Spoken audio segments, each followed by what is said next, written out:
everyone. Welcome back to the Earthdawn Survival Guide, the podcast for all disciplines, paths, players, and game masters. With your questers, Josh and Dan, I am Dan. I am Josh. And on today's podcast, we will be discussing all things Verjigormical, because we have one last horror to talk about, and this is the one. So if you've sent us anything about Verjigorm, we'll get to that on another episode, but we're going to spend all night, all episode, talking about the big bad nasty himself, Verjigorm.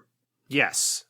This is probably a good companion to the Cult of the Great Hunter episode that we did as part of our Secret Societies podcast, because that also talks quite a bit, not about Verjigorm itself, but about the various groups that sort of operate under its auspices, to whatever extent you want to consider that. Absolutely. Verjigorm is the big one. Verjigorm is Earthdawn's Great Cthulhu. Yeah. Verjigorm is the hunter of great dragons, appeared as one of the 3 named horrors in the original first edition book. Yeah. With numbers that were impressive then, to a certain extent are still somewhat impressive.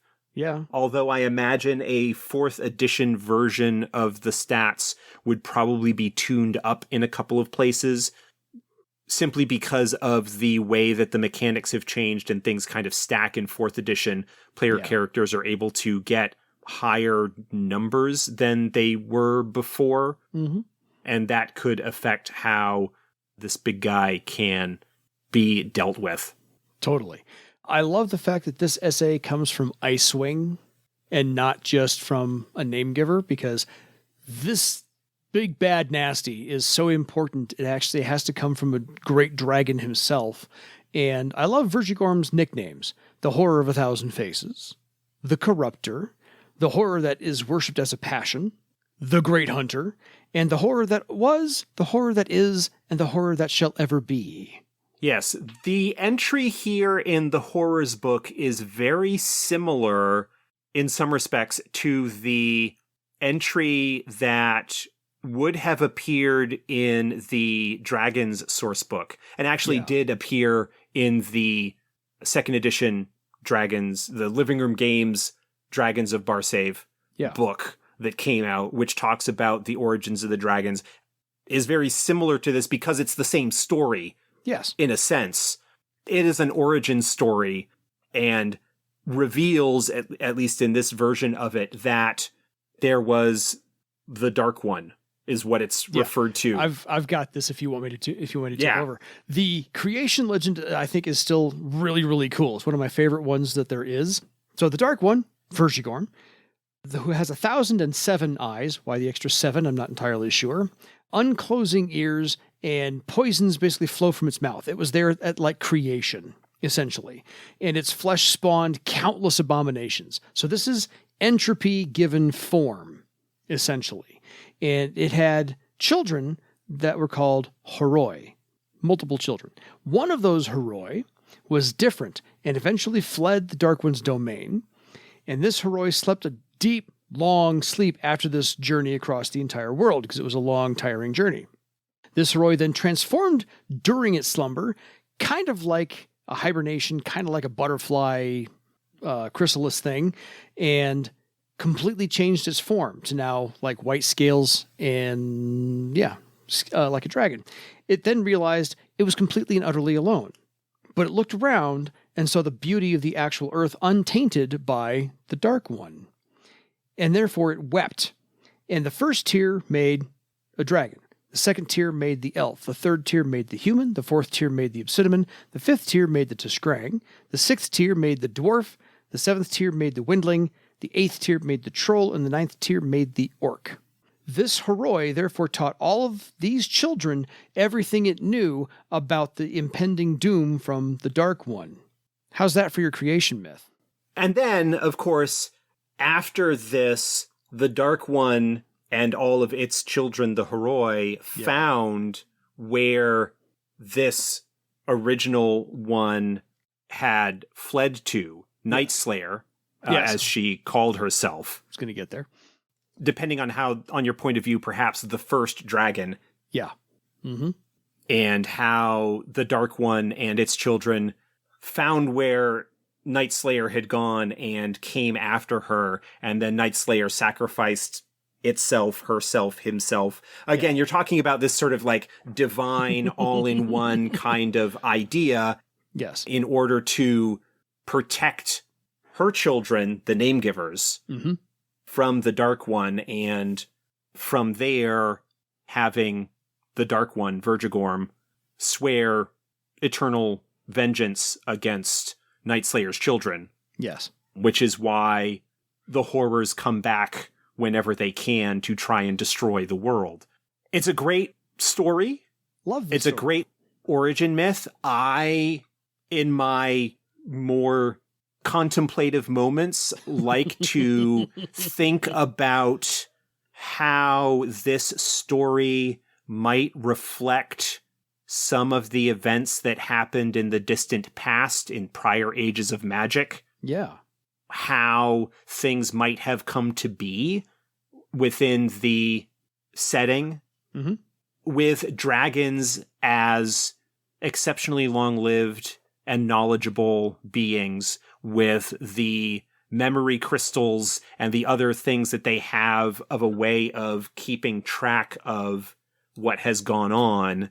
The fact that you've got all wings, you've got these, even to a certain extent within draconic culture, these myths and stories of the earlier dragons who are children of Nightstlayer. And how much of this might be how the quote-unquote true history might have shifted in the telling or the narration, either intentionally or otherwise, in order to keep their secrets. Yeah. Just in terms of an idea of Nightstlayer came from somewhere else to Earth. The idea that maybe life on Earth came here as a result of something else. Yes. Of course, then the play of Horoi, as what they're called, being very similar to horror. Yes. That's sort of an etymological, that they are now an enemy, that sort of has corrupted to a sense, etymologically speaking, to become horrors because they are these foul things, but that there is this potentially some kind of history or relationship that kind of exists here, which gets hinted at a little bit in some other cases where you've got like Earthdawn, who also talks about being this very ancient being who has secrets and kind of knows maybe more about what has actually gone on in the past. It's just really interesting and a lot less personal than any of the other entries in this book has been. Yeah. Because as I have said multiple times, pretty much whenever Verjigorm comes up in comparison to other horrors, Verjigorm is not a horror, I don't think, that is really intended to be faced off against. I agree. I kind of make the reference to Great Cthulhu. Yeah. From the Lovecraftian mythos, but similar to things like Azathoth or Yog-Sothoth, or these powerful, mysterious alien beings that normal people are beneath their notice. They are too vast, they are too alien to comprehend. To comprehend or understand or relate to in any regard. And the dragons still have a relationship to him because of this supposed history being the first and favored children of Nightstlayer. And so therefore the enmity is a little bit more personal. Yeah, I love the fact that Nightstlayer essentially, during the whole fight, announced, "I am the mother of beauty, I am the father of good, I am the protector of all that is light." And so they are without gender. Yeah, well, no, no. Go ahead, finish your thought. No, I was going to say, they're basically without gender, and they just are this force that escaped the evil that they were born from, transformed themselves, even though they didn't really have an effort in doing so. They basically took a long sleep, and the chrysalis just kind of happened where they saw what was going on around them, they escaped it, and then found their own spot to create their own new life from, and then was able to do the same thing, which is bear the fruit of their own labors, essentially, but they're still genderless in doing so. But then there's the chrysalis that is similar to the astral cocoons that dragons undergo when they're maturing. Totally. There's the idea, and this is like huge stretch speculation on my part. Go, man, go. When we talk about Nightstlayer, the mother of beauty and father of good, protector that all is light, you skipped the last bit of that. I command you to leave this place, be gone. The land itself rose up against the Dark One. Yeah. I have talked about my thoughts in the past about how the magic cycle came to be in the first place. Yeah.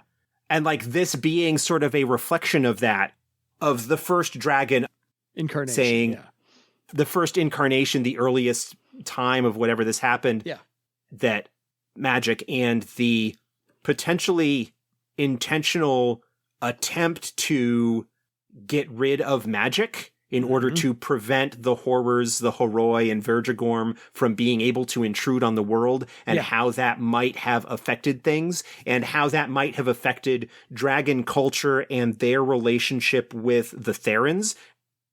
There is so much potential consequence and explanation, for lack of a better term, for why Vazdenjas is so cagey about certain things, and why Mountain Shadow in his commentary on the Outcasts stuff about the Great Dragons is so clearly referring to things that all of the other dragons are aware of, but that we aren't necessarily.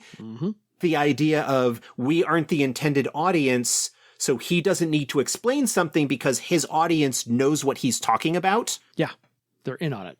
I mean, we talked about this with the Dragon series, about how the writing in that, again, late developed book, and really like shows the strength of the development team and the writers that they had to hint at a much broader and deeper world without necessarily needing to have come up with all of the detail specifics that aren't strictly relevant to what is going on at the time. It's a classic fantasy novelist trick of be really detailed about one thing, and then your readers will be willing to accept that you are equally knowledgeable and detailed about the things that you don't get into that depth about. But I like that idea of the magic cycle itself having been something that was done in an attempt to stop the horrors, in an attempt to drive the horrors out or to exile them, and how that would have consequences for the dragons, which are, if you kind of take this story at more face value, are a lot more magically close to the Horoi and their magical nature, and therefore are affected by it, and themselves kind of forced into a hibernation, the way that Nightstlayer was before they awoke again. There's a lot of stuff that you could go, that's really interesting, and some potential metaphors or allegory.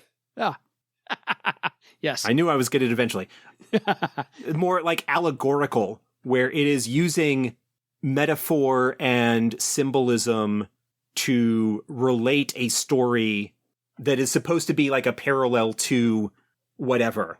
Even at this point where we might be a few dragon generations from whatever these events are, this is the story that is told to pass on the lessons that were supposed to be taken from those early days. And we just get these glimpses of dragon culture to a certain extent in the early works, in the first edition stuff, tying that into this and just thinking about what that could potentially mean for the bigger picture, which, again, is not generally relevant to the vast majority of stuff that you are going to be doing in your typical Earthdawn game. Yeah. It's just great backstory. It's great setting. It is an interesting backstory and setting to deal with. Yeah. And I think you're right. Verjigorm was probably never meant to be messed with, but once you stat something, people have to try and hit it. Well, I think the stats were kind of there to give an impression of just how powerful it is. Yeah. Without actually going and looking at the direct comparison. Certainly has the highest stats of anything in the first edition Earthdawn book. Yeah. And I'm pretty sure has the highest stats of any horror in this book. Just to give a comparison, because we had been going through these horrors in order from lowest legend point award to the highest, Yes. Osvat and the Tempter, both of them only had a legend award in the book of about 200,000 legend points. Yes. Verjigorm's legend point total is an order of magnitude greater. It is 2 million legend points, and that was the case in the first edition book as well. Yeah. I did not think to check to see if the stats here in the Horrors book were identical to the ones in the first edition book. But they are very, very impressive. Yeah. Whereas even the most powerful horrors earlier in this book would have base steps for their attributes in the upper teens to low mid-20s or whatever. Yeah.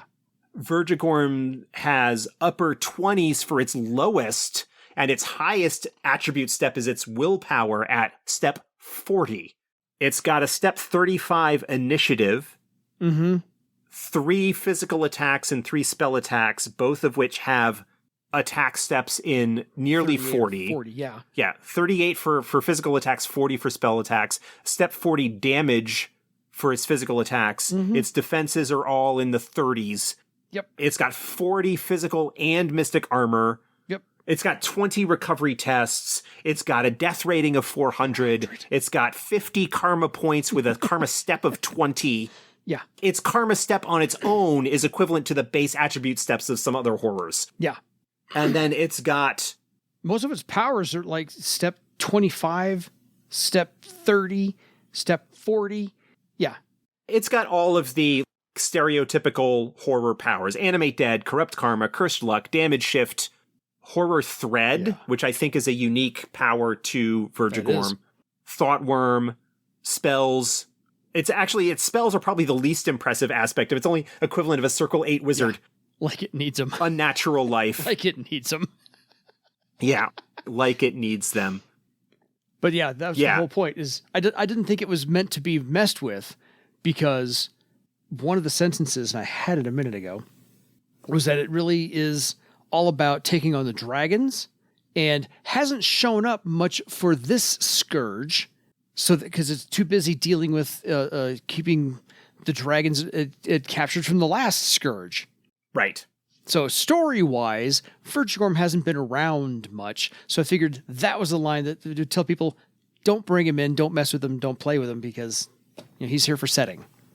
Verjigorm looms very large in the setting, looms very large in the lore and narrative and myth of Earthdawn.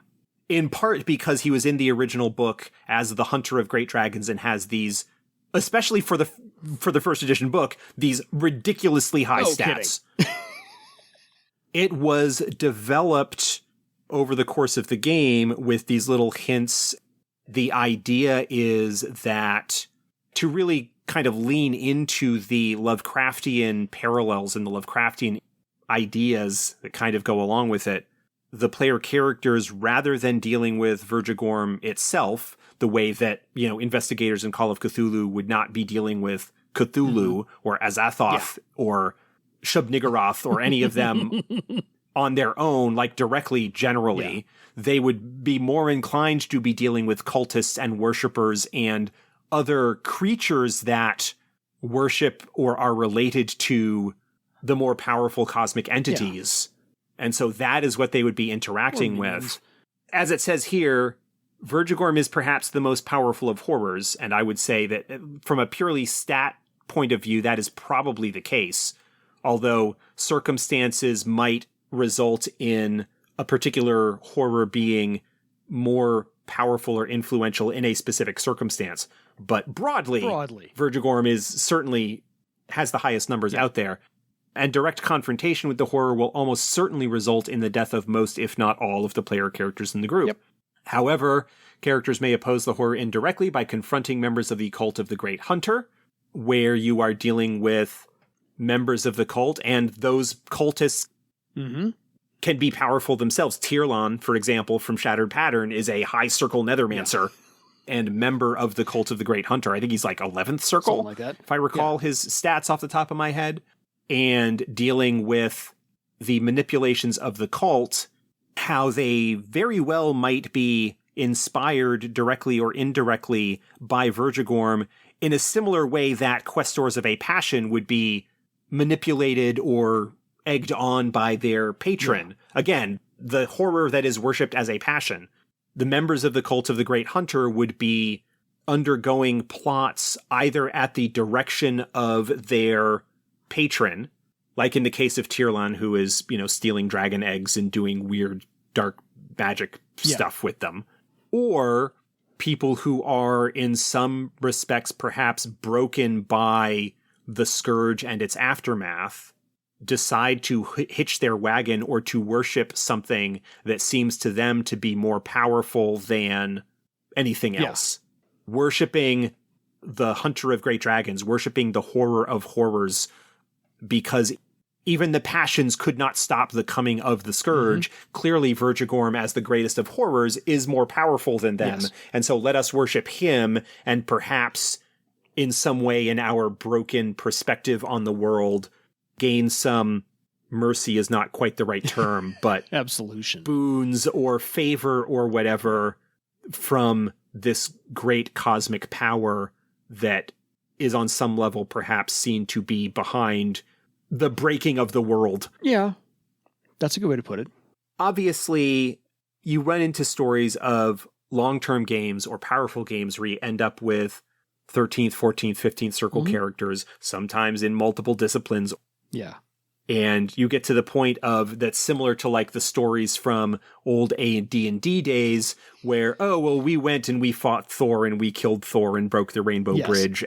Verjigorm hasn't really been seen aside from the activity of its cult.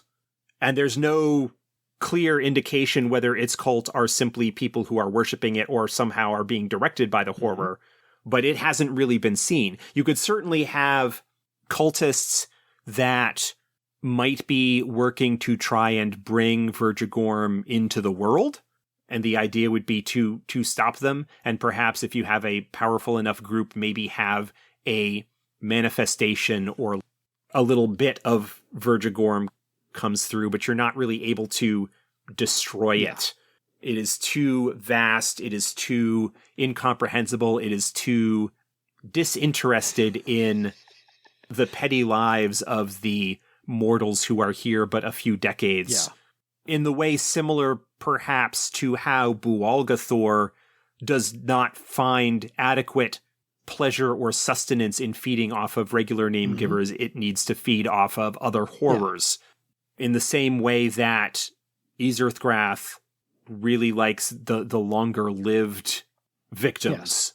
In a similar way that Chantrell's horror keeps its victims alive in order to extend the torment and the pleasure that it can get out of feasting off of them.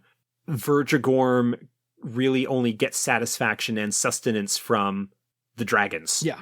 Verjigorm is not going to go and crack open a care to get at the Nammegivers handful of M&Ms that are inside for lack of a parallel and there. Your raiding party coming at him is more like, you're the burr in my shoe.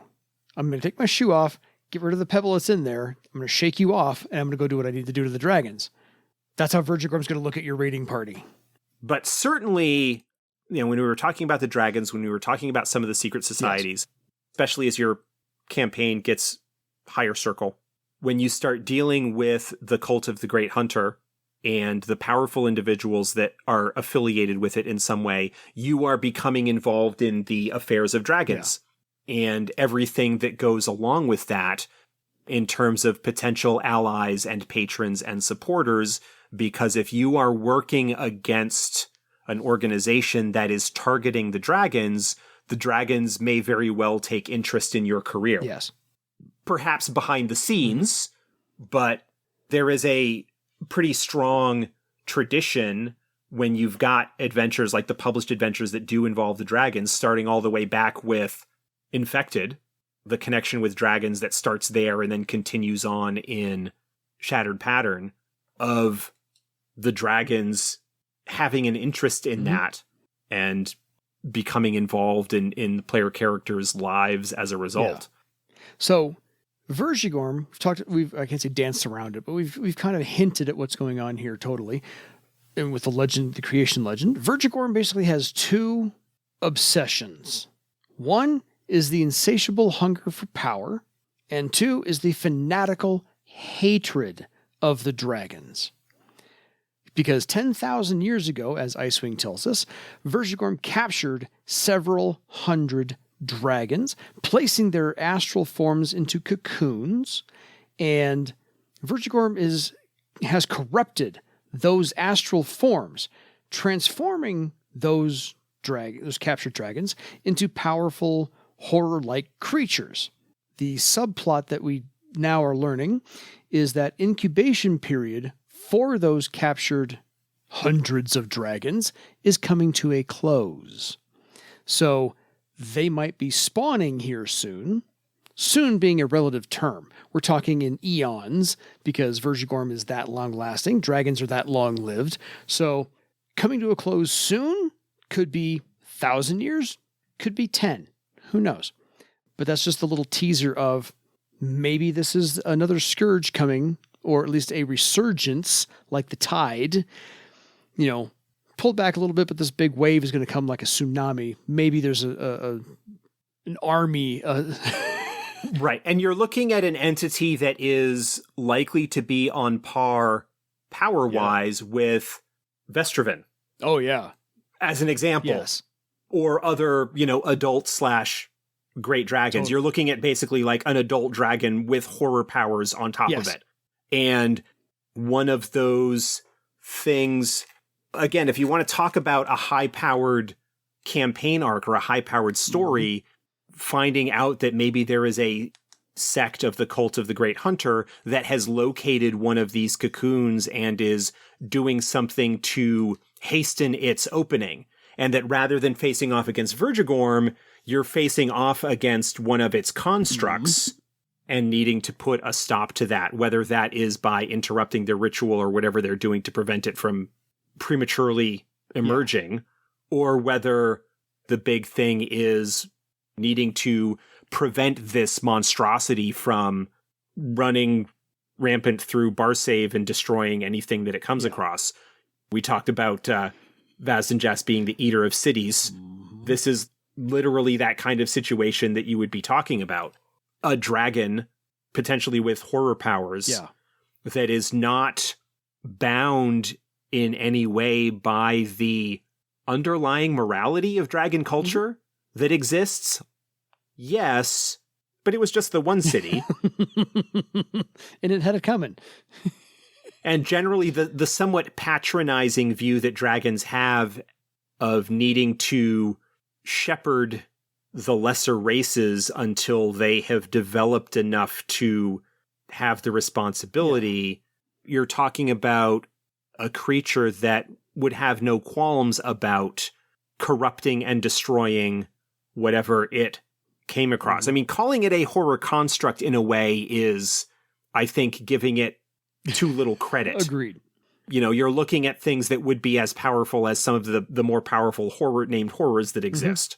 Take an adult dragon, slap some horror powers on top of it, and that's the sort of thing that you are potentially dealing with. Even a newly emerged adult dragon is a very, very powerful and dangerous opponent to deal with. Verjigorm can certainly have a presence in a higher powered campaign, and even have a presence in lower powered campaigns, because cults are something that you can deal with sort of at any stage power level. To a certain extent, the scale of the plot involved is what would probably determine what tier of adventure it is. Novice adventures are kind of like at the very local level. Journeyman, at that point, you're looking at regions, city-states, then at master or warden tier, whatever the order is. Once you break into Circle 9, then you're looking at potentially province-wide affairs, because there are so few of those and those individuals are so powerful. That's kind of what would be going on with that. And then you get into these upper ones where you are, for lack of a better term, sort of a cosmic power in terms of what you can bring to bear and the influence that you can have on the world.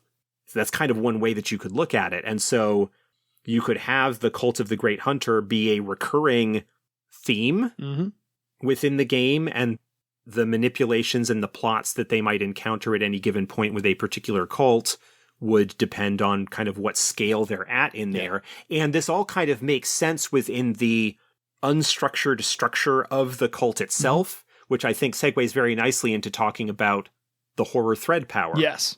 This unique power that Verjigorm has, which is described in the Horrors book and is referenced later on in the Cult of the Great Hunter chapter in Secret Societies.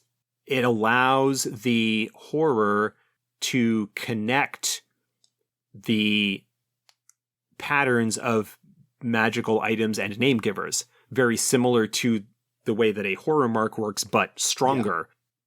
Yeah. It is the epitome of things like Karma Tap, basically allows the horror to connect all of this stuff, allows the horror even more influence over its victims.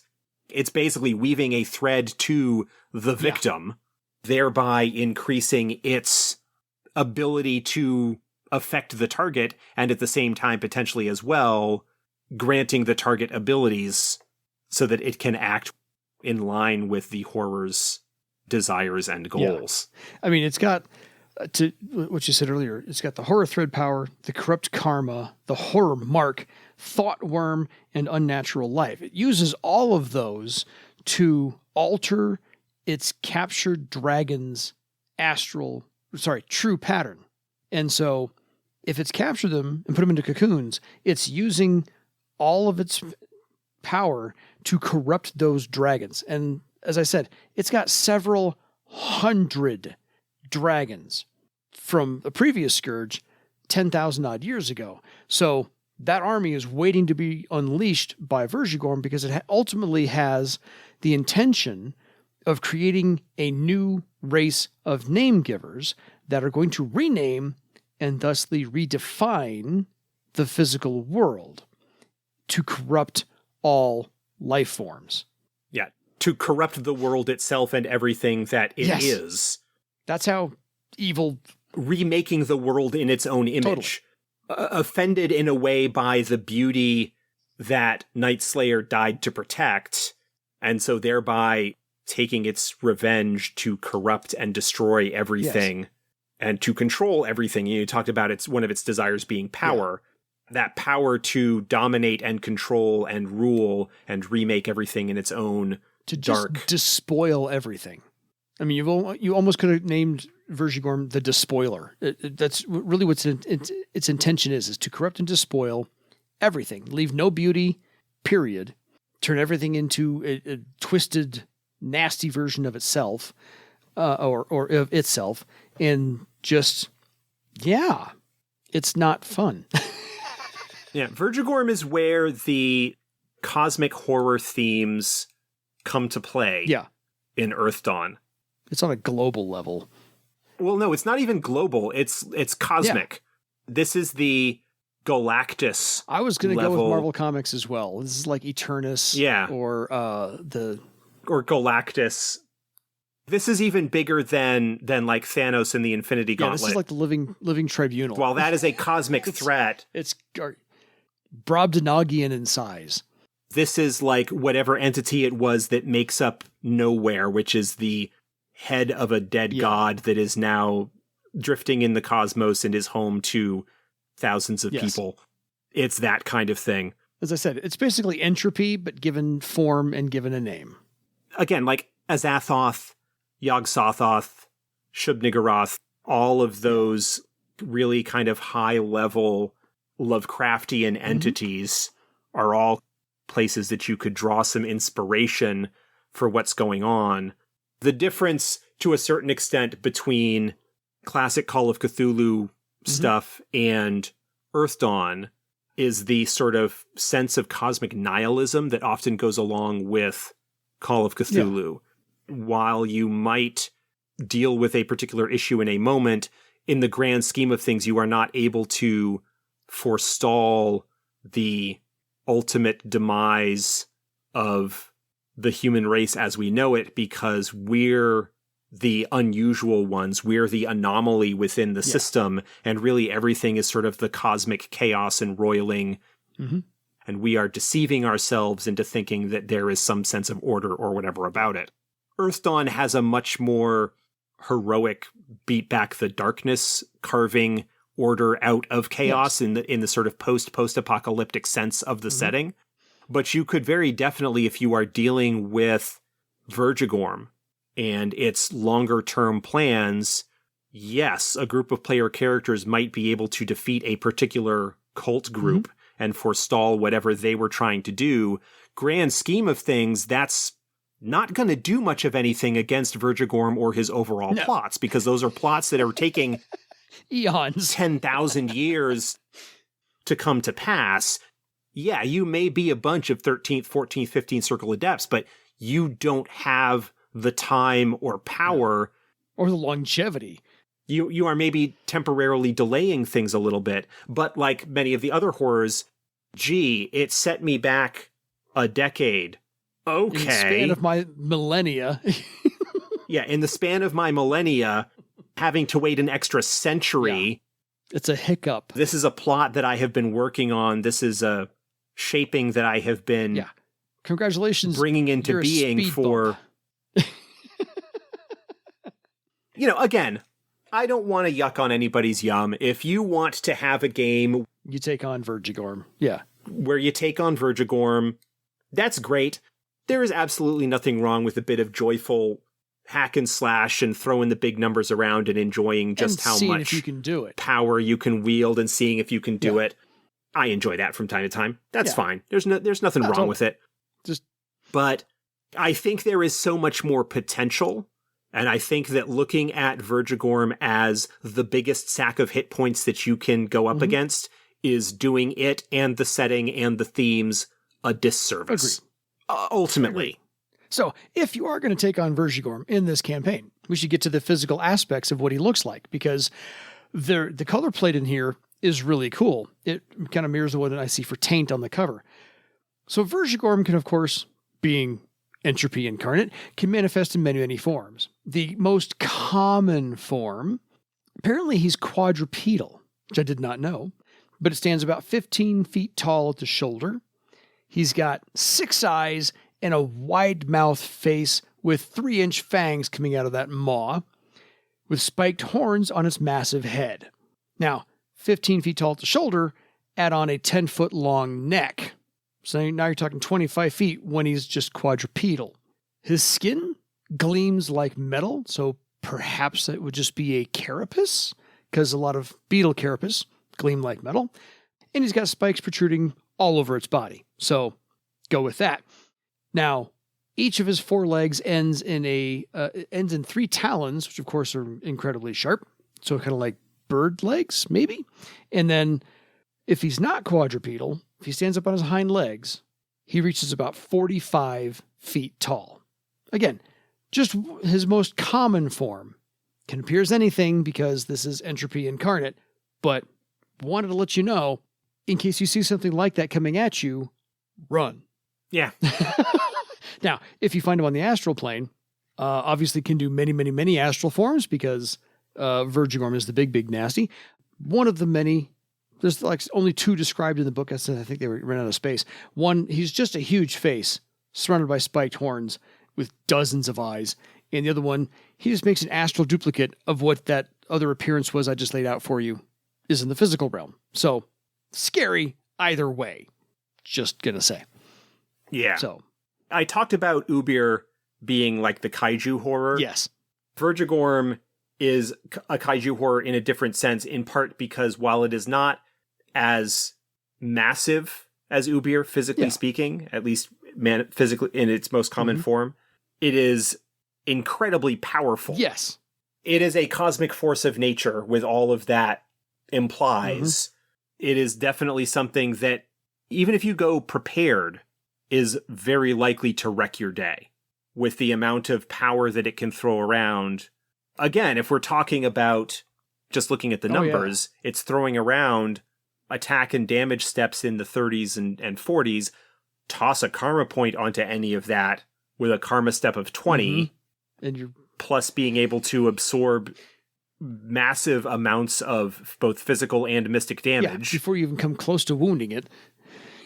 And then on top of that, with its corrupt karma and cursed luck abilities, making it even more difficult to actually be able to do anything to it in the first place. You're in for a long, hard slog. Yeah. You are at a severe disadvantage.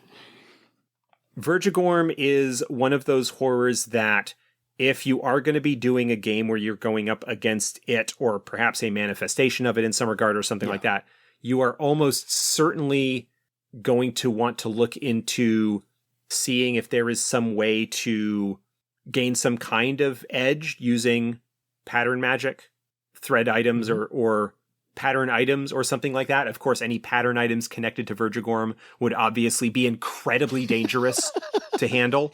And corrupting. Or at that point, again, you're talking about such cosmic power and such unique circumstances that you would probably just need to come up with a unique ritual where you're not so much going against Verjigorm itself, but trying to find some way to forestall or delay or disrupt whatever particular plot that you happen to have come across. Because unless you're really doing a super high-powered game, you're a speed bump. You are maybe temporarily delaying things by a few years. Maybe enough that you won't be around any longer when it's coming back. plans come to fruition, which is a type of success all its own. Exactly. Hey, it's not going to happen while I'm alive. I can't do anything after I'm dead. Then we go from there. So anyway. That's the big V. Yeah. He got his own episode. He deserves it. I think we ran the gamut and covered the whole thing. I'd love to hear, and actually I'm going to love to read Lou's recollections of Verjigorm and why it was created and so forth and so on. It's always fun to read Lou's responses on the episodes we put out. Yeah. He frequently will provide some additional insight or commentary to the episodes when he has finished listening to them and posts them on Facebook. Yeah. I still want to hear from any of the listeners on how they used Verjigorm. I really want to hear if there was a total party kill, because those are always fun to hear about. I expect a few of those, just saying. But if you have any questions for us, send us the stories to edsgpodcast@gmail.com. We would absolutely love to hear from you.